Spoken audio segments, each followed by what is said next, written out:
There are moments in life that exist outside of time, suspended like amber around a single breath, a single heartbeat. This was one of them. I can still feel the leather seat beneath me, still hear the low hum of tires against asphalt, still see the way the dashboard lights painted Julian's face in soft blue shadows as he drove through the empty streets. It was past midnight, and the world had that peculiar stillness that only comes in the small hours when most people are asleep and the day hasn't yet decided what it wants to become. I sat in the passenger seat, watching streetlights streak past the window like fallen stars, each one illuminating my wedding ring for just a moment before plunging it back into darkness.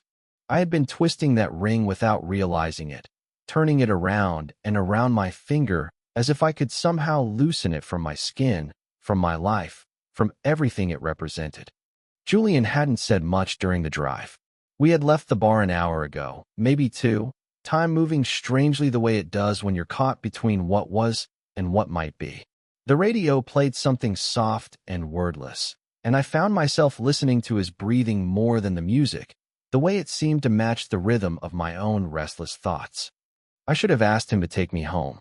Should have said something about Evelyn waiting, about the children asleep in their beds, about the morning that would come whether I was ready for it or not. But I didn't. Instead, I let the silence stretch between us like a question neither of us was brave enough to ask. When Julian suddenly slowed the car and pulled into the overlook, I felt something shift in my chest. The parking area was empty, overlooking the valley where distant lights twinkled like a galaxy spread across dark earth. He turned off the engine, and the sudden quiet felt enormous, as if all the sound in the world had been gathered up and held in someone's cupped hands. We sat there for what might have been seconds or hours. I could feel him looking at me, could sense the weight of whatever he was about to say or do pressing against the space between us. My heart was beating so hard I wondered if he could hear it over the gentle ticking of the cooling engine. Then Julian reached across that small space that might as well have been an ocean, his hand moving with the kind of deliberate hesitation that comes before you cross a line you can never uncross. When his fingers closed around my wrist, guiding my hand to rest against the warmth of his thigh, the world seemed to tilt on its axis. I didn't pull away. That's what I remember most clearly about that moment. Not the shock or the fear or even the sudden rush of something I had spent 43 years refusing to name. What I remember is that I didn't pull away. My hand remained where he had placed it, and I could feel the heat of his skin through the fabric, could feel my own pulse thundering in my fingertips. The silence that followed wasn't empty. It was full of everything we had never said, every glance that had lasted a moment too long, every conversation that had danced around the edges of something too dangerous to acknowledge. In that silence, I felt the careful architecture of my life begin to tremble, all those walls I had built to keep certain truths at bay suddenly feeling as fragile as paper. This was the moment everything changed, though I wouldn't understand that until much later. Sitting there in Julian's car, with my hand on his leg and the night wrapped around us like a secret, I felt something inside me that had been sleeping for decades begin to stir. It was terrifying and inevitable and absolutely, undeniably real. The rest of my life seemed to hang in the balance of that single touch, that single breath, that single moment when the person I had always been met the person I was afraid I might actually be. And in the space between those two selves, in the silence that felt heavier than words, everything I thought I knew about love and longing and the shape of my own heart began to quietly, irrevocably, come undone. To understand what that moment in Julian's car meant, you have to understand the life I had built before it. Picture a two-story colonial house on Maple Street, the kind with white shutters and a front porch that suggests stability, respectability, the American dream realized in brick and mortar. That was my home. That was the stage on which I had been performing the role of husband and father for nearly 20 years. Inside, the walls were painted in warm, neutral tones that Evelyn had chosen from magazines. Family photographs lined the hallway leading upstairs, a careful curation of birthdays and holidays and school plays, all of us smiling at the camera with the kind of practiced ease that comes from years of knowing exactly where to stand, exactly how to arrange our faces.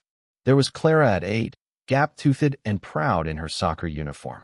Simon at 10, serious and thoughtful, clutching a book like a shield. Evelyn and me on our wedding day, impossibly young and certain about the future we were promising each other. The house itself seemed to breathe with routine. Every morning at 6:15, the coffee maker would gurgle to life, programmed the night before because Evelyn believed in efficiency above all else. She would appear in the kitchen in her robe, hair already brushed, and we would move around each other with the choreographed precision of dancers who had performed the same steps so many times they no longer needed to think about it. The children would stumble down for breakfast, Clara chattering about her friends, Simon quietly reading at the table while spooning cereal into his mouth. I would pack their lunches, make sure they had their backpacks, kiss Evelyn goodbye on the cheek with the same gentle affection I might show a beloved sister. She would remind me about parent-teacher conferences or grocery lists or the 1,000 small details that keep a family functioning. Then I would drive to the high school where I taught history, past the same strip malls and traffic lights, listening to the same morning radio host discuss weather and traffic and local news that never seemed to change much from day to day. At school, I was Mr. Morrison, patient and well-liked. The teacher students came to when they needed someone to listen. I had built a reputation for steadiness, for being the kind of man who could be counted on to show up, to do what was expected, to never cause trouble or surprise anyone. Evenings followed their own rhythm. Dinner at 6, homework supervised at the kitchen table, television shows we all agreed on, but none of us particularly enjoyed.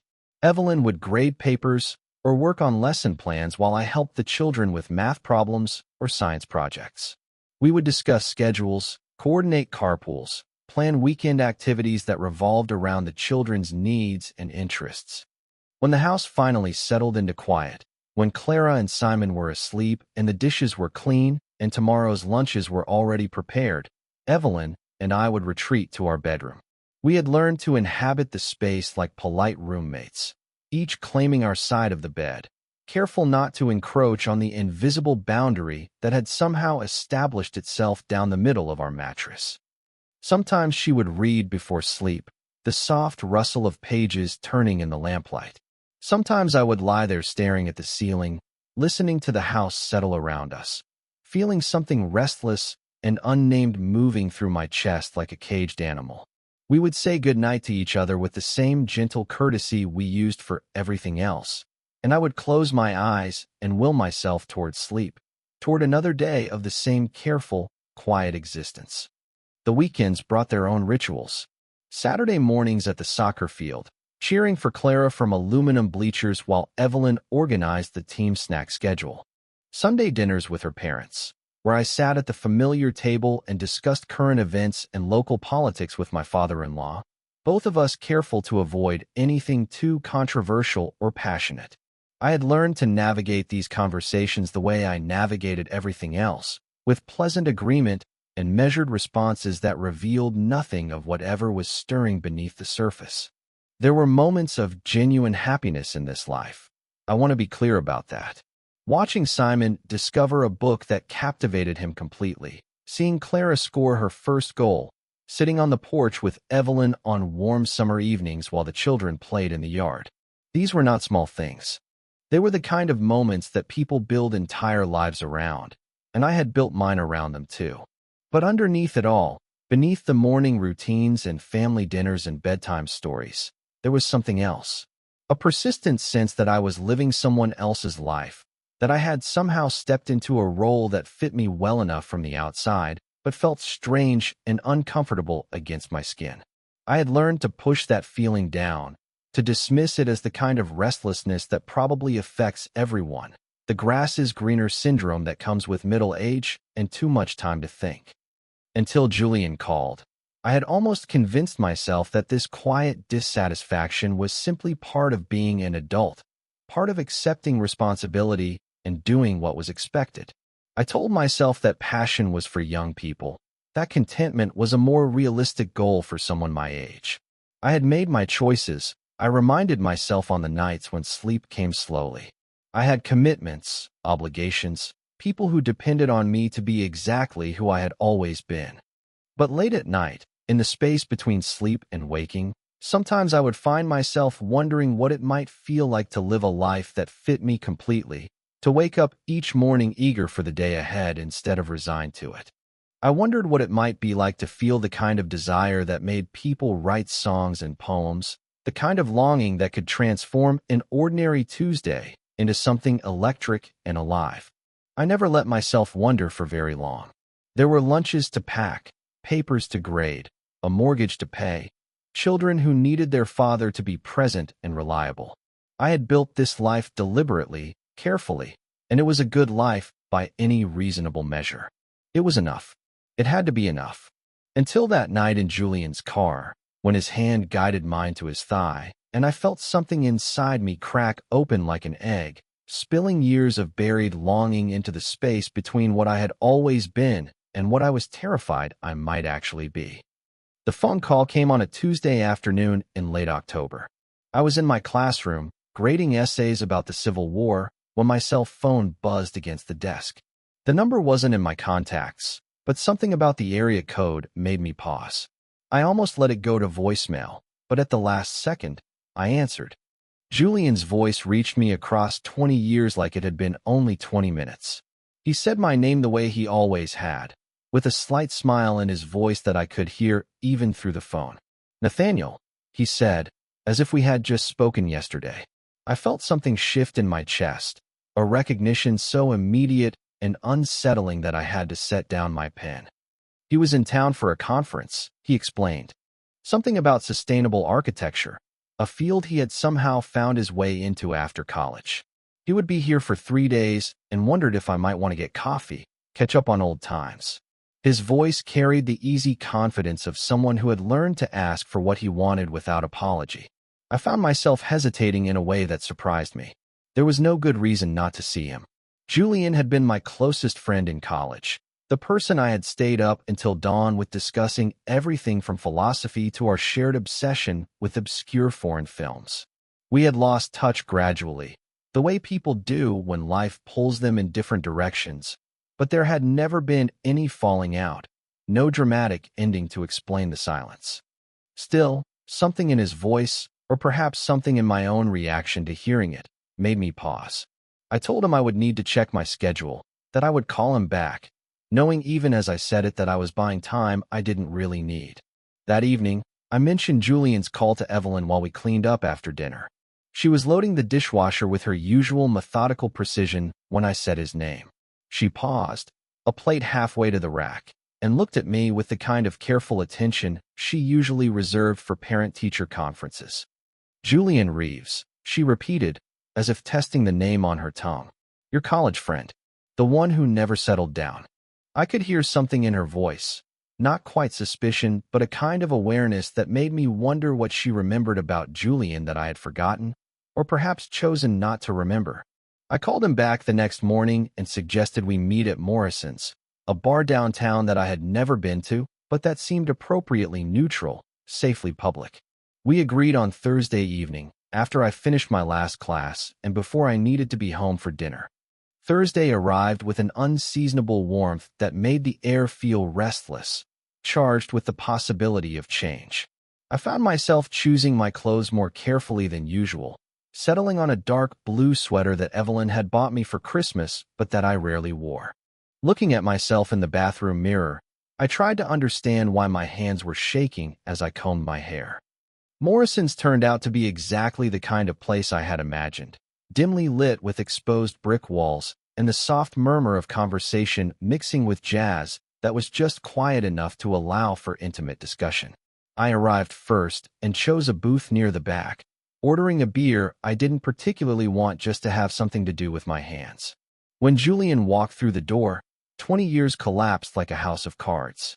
He had aged, of course, his dark hair now threaded with silver and lines around his eyes that spoke of sun and laughter and experiences I could only imagine.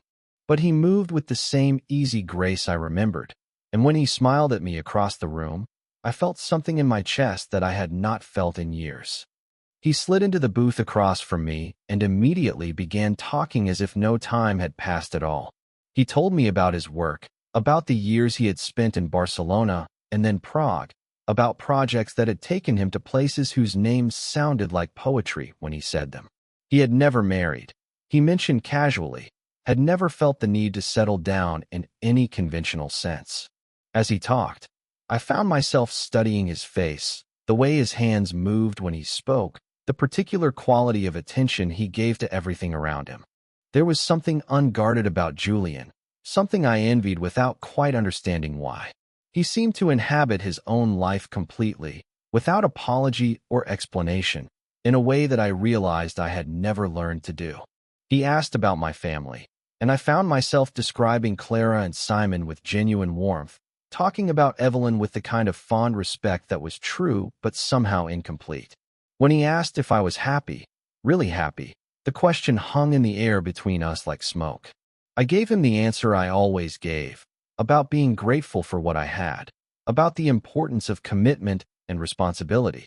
But Julian just looked at me with those dark eyes that seemed to see too much, and I felt exposed in a way that was both uncomfortable and strangely relieving. "When was the last time you felt truly alive?" he asked, and I found I couldn't answer him. Hours passed without my noticing. The bar grew quieter around us as the evening deepened, and our conversation shifted from catching up to something more immediate, more present.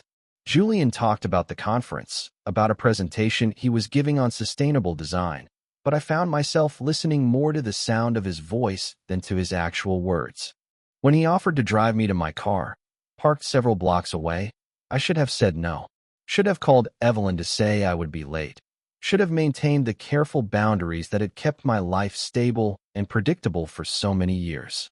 Instead, I followed him out into the night air that still carried that unseasonable warmth, as if the season itself was holding its breath. His car was sleek and foreign, the kind of vehicle that suggested freedom and possibility rather than practical concerns about car seats and grocery hauling. As he drove through the empty streets, I found myself watching his hands on the steering wheel, the way the dashboard lights caught the silver in his hair. We talked quietly about nothing important, but every pause felt weighted with something I couldn't name. The radio played soft music that seemed chosen specifically for this moment, for this feeling of being suspended between what was and what might be. When Julian missed the turn to the parking garage where my car waited, I didn't mention it. When he kept driving, heading toward the hills outside town, I settled deeper into my seat and let myself be carried along. This was how we ended up at the Overlook, how we found ourselves sitting in that charged silence with the valley spread out below us like a promise. This was how Julian came to reach across that small space and place my hand on his thigh, how 20 years of careful distance collapsed in an instant. Looking back now, I can see that the real moment of choice had already passed. It wasn't in that car, with his hand covering mine. It was earlier, when I decided to call him back. It was when I chose that particular sweater. It was when I followed him into the night without asking where we were going. The rest was just inevitability, unfolding with the terrible beauty of a truth that had been waiting 20 years to finally surface. After that night in Julian's car, I discovered that you cannot unknow a truth once it has revealed itself. The feeling of his hand guiding mine, the weight of that moment suspended between us, had burned itself into my memory with a clarity that made everything else seem slightly out of focus. I tried to return to my routine, to slip back into the comfortable rhythm of morning coffee and lesson plans and family dinners, but it was like trying to wear clothes that no longer fit. The next morning, I stood in my kitchen making breakfast for Clara and Simon, going through the familiar motions of scrambling eggs and packing lunchboxes, but I felt like I was watching someone else perform these tasks. Evelyn moved around me with her usual efficiency, discussing the day ahead, and I found myself nodding and responding appropriately while my mind replayed Julian's voice, the way he had said my name in the darkness of his car. At school, I taught my classes about the Industrial Revolution and the changing nature of American society, but the words felt hollow in my mouth. How could I speak about transformation and progress when I was beginning to understand that I had spent decades living a life that felt increasingly like an elaborate performance? My students seemed to sense my distraction. During my planning period, I caught myself staring out the window at the parking lot, wondering where Julian was, what he was doing, whether he was thinking about the night before. He had given me his number, written on a napkin from Morrison's that I had folded carefully and placed in my wallet. For 3 days, I carried it around like a secret, taking it out when I was alone, staring at the numbers as if they contained some kind of code I needed to decipher. I told myself I wouldn't call. There was no reason to call. He would be leaving town soon, returning to whatever life awaited him in whatever distant city he called home now. But on Thursday afternoon, while grading papers in my empty classroom, I found myself pulling out my phone. I told myself I was just being polite, checking to see how his conference was going. When Julian answered on the second ring, his voice warm with what sounded like genuine pleasure at hearing from me, I felt something settle in my chest that I hadn't realized was clenched. He was between sessions, he said, and asked if I knew a good place to get coffee nearby. He was having trouble with the GPS on his rental car and thought maybe I could give him directions. It was such a small thing, such an ordinary request, but I found myself offering to meet him instead, to show him the way myself. I had a free period, I explained, though I didn't mention that I had planned to use that time to prepare for the next day's lessons. The coffee shop I suggested was a small place near campus, the kind of establishment I normally avoided because it was frequented by college students and felt too young, too vibrant for someone like me. But when I walked in and saw Julian waiting at a corner table, his laptop open and papers spread around him, I understood why I had chosen it. This was a place for people who lived differently, who worked on projects they cared about, who hadn't settled into the comfortable numbness of routine. Julian's face lit up when he saw me, and he immediately began clearing space at his table, gathering his papers with the easy hospitality of someone accustomed to impromptu meetings. He was working on his presentation, he explained, something about incorporating natural light into urban spaces, and as he talked, his hands moved in the air, sketching invisible buildings, creating architecture out of nothing but passion and vision. I found myself leaning forward, drawn into his excitement about his work in a way that surprised me. When had I last felt that kind of enthusiasm about anything? When had I last talked about my own work as something more than a series of obligations to be met? Julian asked about my teaching, and I heard myself describing my students with more warmth and engagement than I had felt in years, as if his attention was bringing parts of myself back to life. An hour passed before I realized it. Then another. Julian ordered us both a second cup of coffee without asking, and I didn't protest, though I knew I should be getting back to school, should be preparing for my afternoon classes. Instead, I stayed, caught up in conversation that felt both familiar and entirely new. It was Julian who asked the question that changed everything. We had been talking about books, about a novel he had read recently that had moved him, when he suddenly leaned back in his chair and looked at me with those dark eyes that seemed to see too much. "Are you happy, Nathaniel?" he asked. "Really happy. Not content, not satisfied, but actually happy." The question hung in the air between us like a challenge. I started to give my usual answer, the one about gratitude and responsibility and the importance of appreciating what you have. But something in Julian's expression stopped me. He was looking at me the way he used to in college, when we would stay up until dawn talking about life and meaning and what we wanted to become. He was looking at me as if my answer actually mattered. "I don't know," I said finally, and the honesty of it surprised us both. "When was the last time you felt truly alive?" he asked then, and I realized I couldn't answer him. Not immediately. I had to reach back years, decades, searching for a moment when I had felt the kind of electric engagement with life that Julian seemed to carry with him everywhere. That afternoon set a pattern that I both craved and feared. Julian would text me with small requests, innocent questions about local restaurants or directions to some part of town he needed to visit. Each time, I found myself offering to meet him, to help in person rather than simply providing the information he needed. Coffee became lunch, became long walks through parts of the city I hadn't explored in years. Julian had a way of asking questions that peeled back layers I hadn't realized I was hiding behind. He wondered why I had chosen teaching, whether it still fulfilled me, what I dreamed about when I let myself dream. He talked about his own journey, about the years he had spent figuring out what kind of life he actually wanted to live rather than what kind of life he thought he should want. During these conversations, I began to notice things about myself that I had forgotten or chosen to ignore. The way I came alive when discussing books that had shaped me. The way I laughed when Julian told stories about his travels, a sound I rarely heard from myself anymore. The way I found myself choosing my words more carefully, wanting to be worthy of his attention, his interest. I also began to notice things about Julian that had nothing to do with conversation. The way his eyes crinkled when he smiled. The way he gestured with his coffee cup when he was making a point. The way he leaned forward when I spoke, as if every word mattered to him.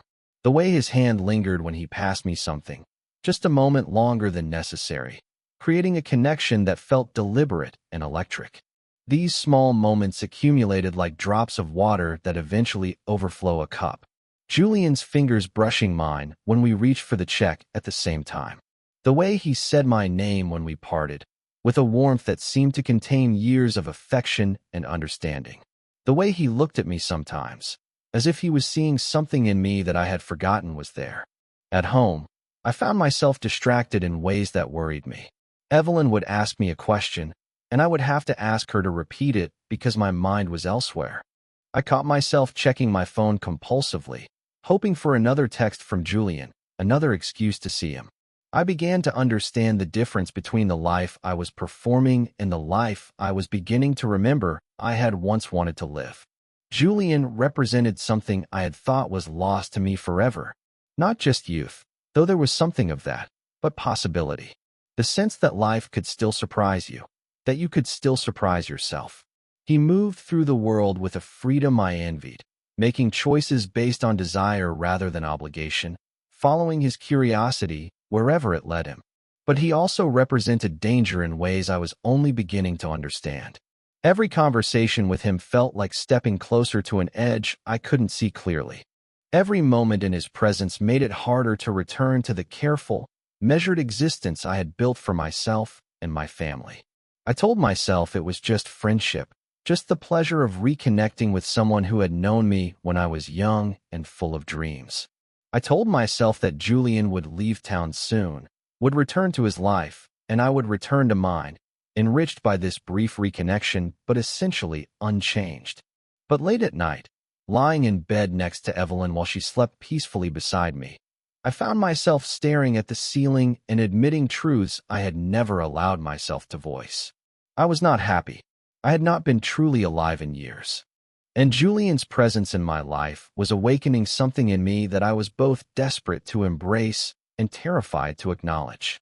I was falling in love with him.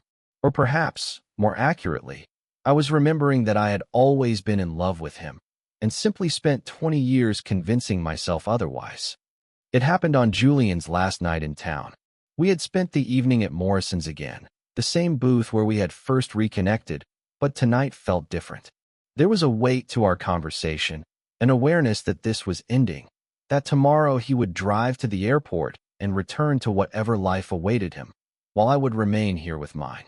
We had talked about everything and nothing, the way old friends do when they know time is running out. Julian told me about a project in Prague, about buildings that seemed to grow from the earth itself. I found myself describing a student essay that had moved me, about resilience during the Depression, and Julian listened with the kind of attention that made even ordinary moments feel significant. But underneath our words was something else, something that had been building between us for days. Every glance that lasted a moment too long. Every accidental touch when we reached for our drinks. Every pause in conversation that felt heavy with things we weren't saying. The air between us felt charged, electric, like the moments before a storm breaks. When the bar began to empty around us, when the bartender started giving us the kind of looks that suggested we should probably settle our tab, Julian asked if I wanted to go for a drive. Just to see the city lights, he said, to get some air before he had to go back to his hotel and pack. I should have said no. Should have made excuses about getting home, about the early morning that awaited me, about all the reasonable, responsible things that had guided my choices for 20 years.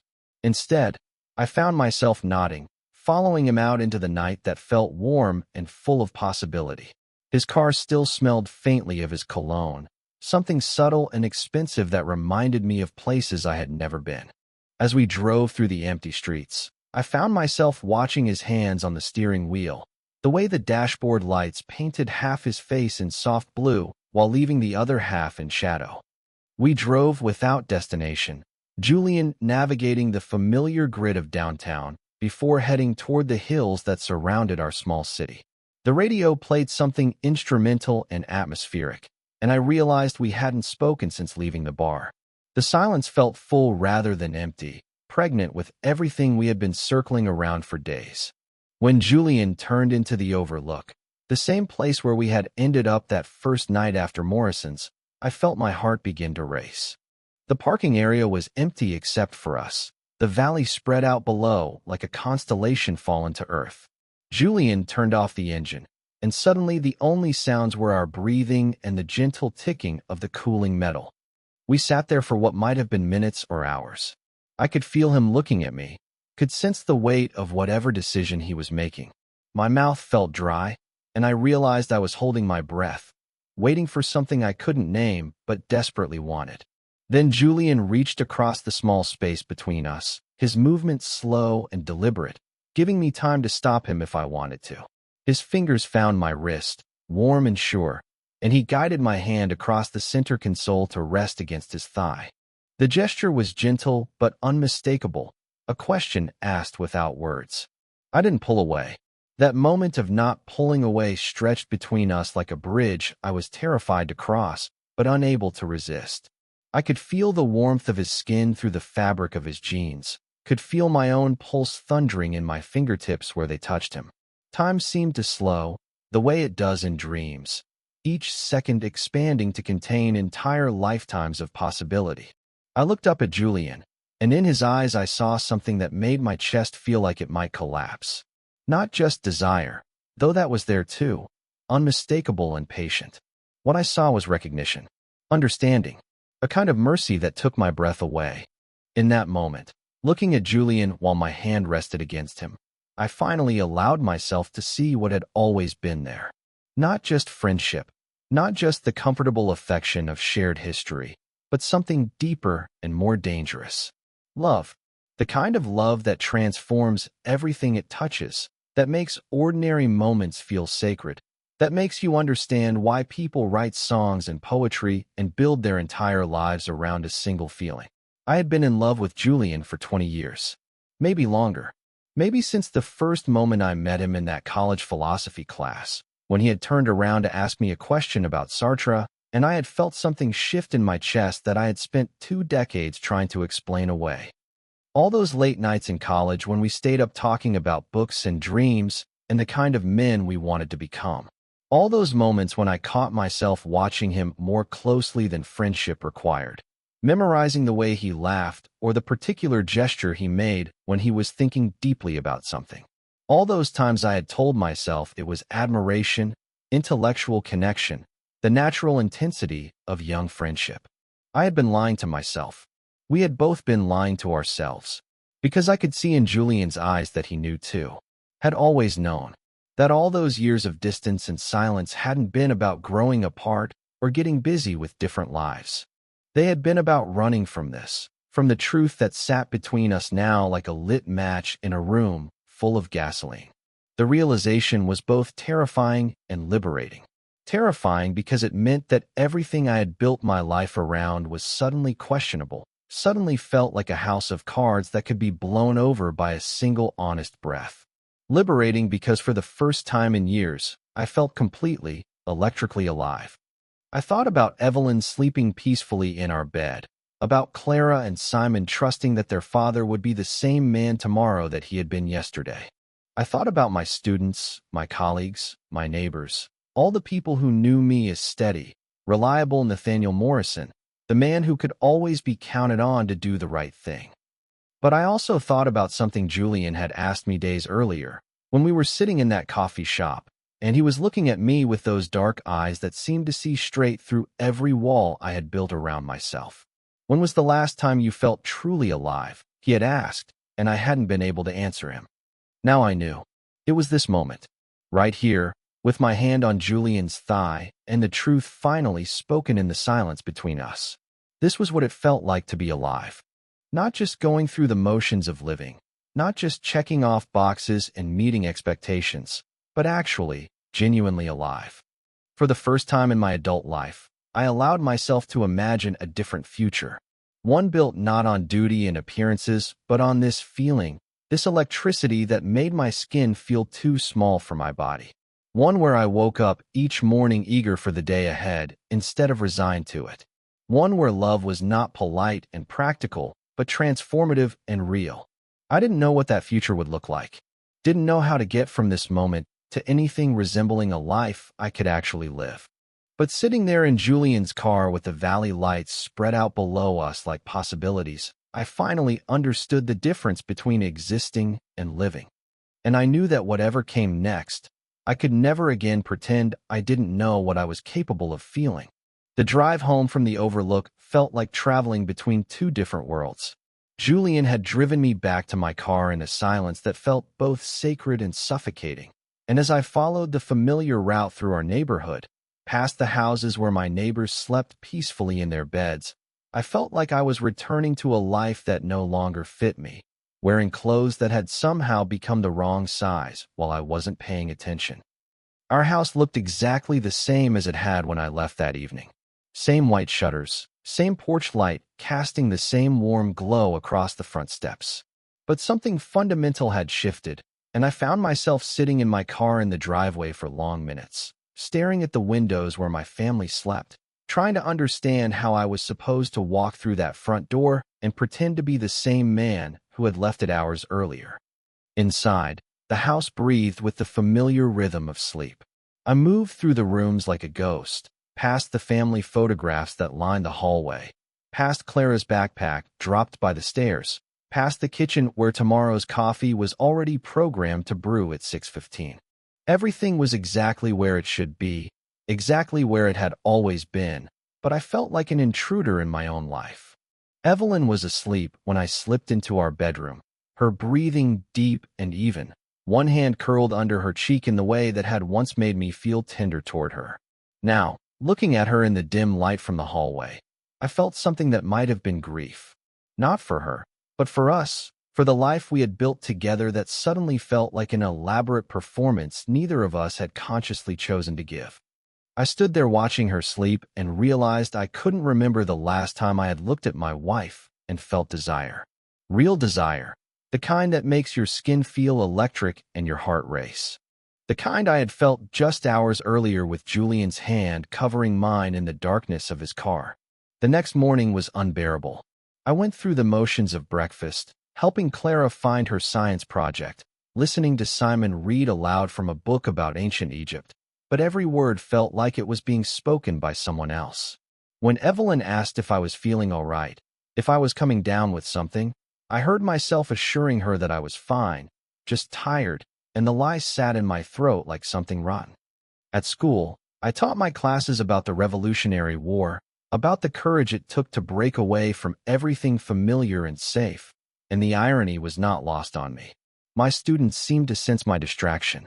During lunch, I found myself staring at my phone, at Julian's number, wanting to call him and having no idea what I would say if I did. That evening, I couldn't bring myself to meet Evelyn's eyes across the dinner table. When she asked about my day, I gave vague answers about papers to grade and meetings to attend. When Clara chattered about her friends, I nodded and smiled, but felt like I was watching them through glass, present but somehow fundamentally disconnected from the life unfolding around me. It was 3 days before Evelyn confronted me. I was sitting at the kitchen table grading essays when she appeared in the doorway, still in her robe, but clearly wide awake despite the late hour. She didn't say anything at first, just stood there looking at me with an expression I couldn't quite read. When she finally spoke, her voice was quieter than I expected, more resigned than angry. "You've been different," she said, settling into the chair across from me. "Since Thursday night, when you came home late from meeting your friend." I started to deny it, to offer explanations about being tired or stressed about work, but something in her face stopped me.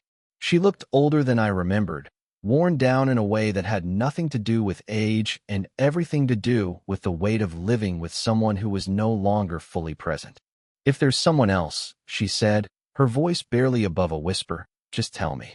I don't want to spend months wondering, months pretending I don't see what's happening." The words hung in the air between us like a challenge. I could have denied it, could have reassured her, could have fallen back on 20 years of practiced responses designed to maintain peace and avoid difficult conversations. Instead, I found myself unable to speak at all.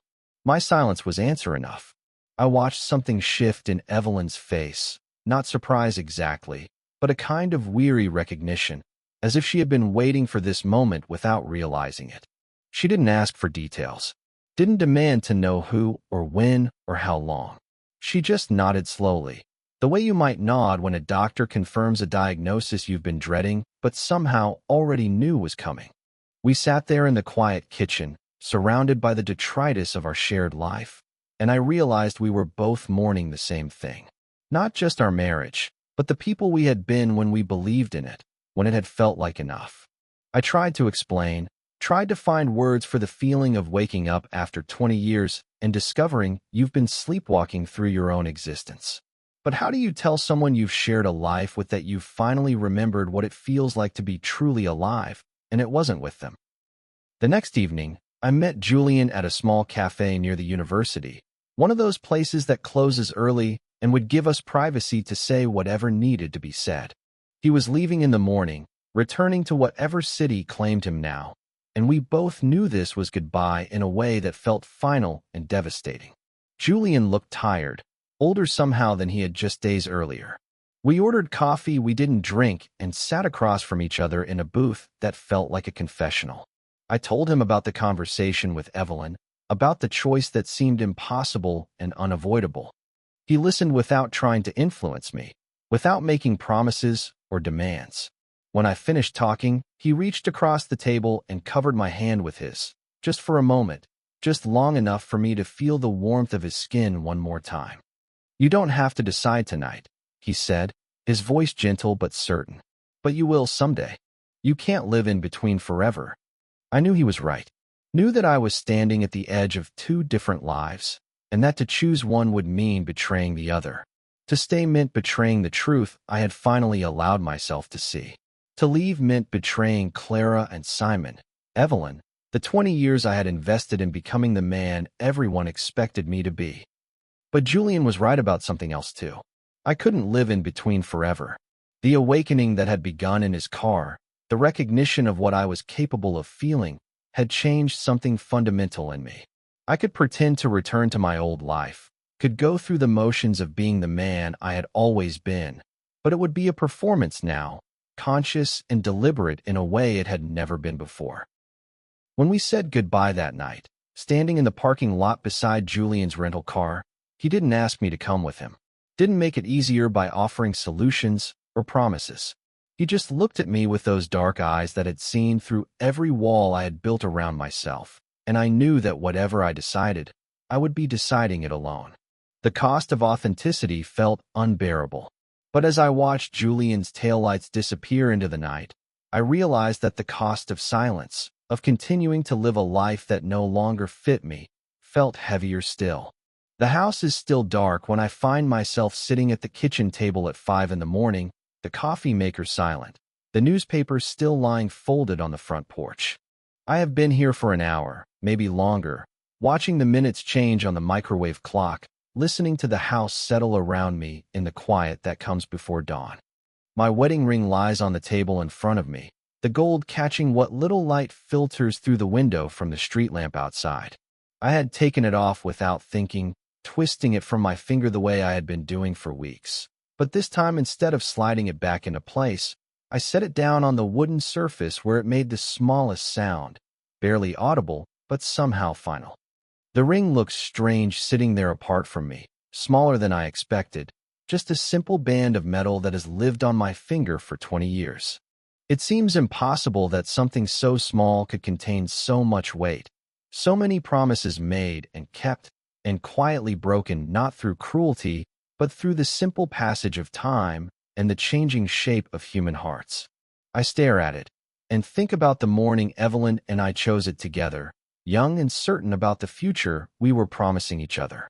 I think about the moment I slipped it onto my finger for the first time, how it felt foreign and significant, like wearing someone else's life until it became my own.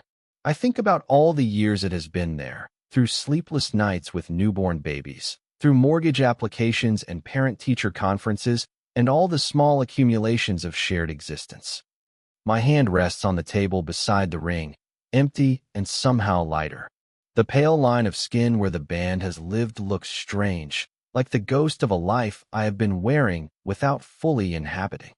Outside, the first birds are beginning to stir, tentative chirps that speak of dawn still an hour away. The sound makes me think of Julian, of the morning he left, when I stood at this same kitchen window and watched his taxi disappear down our street, carrying him back to whatever life awaited him in whatever distant city he calls home now. I have not heard from him since that night at the cafe, when he told me I couldn't live in between forever.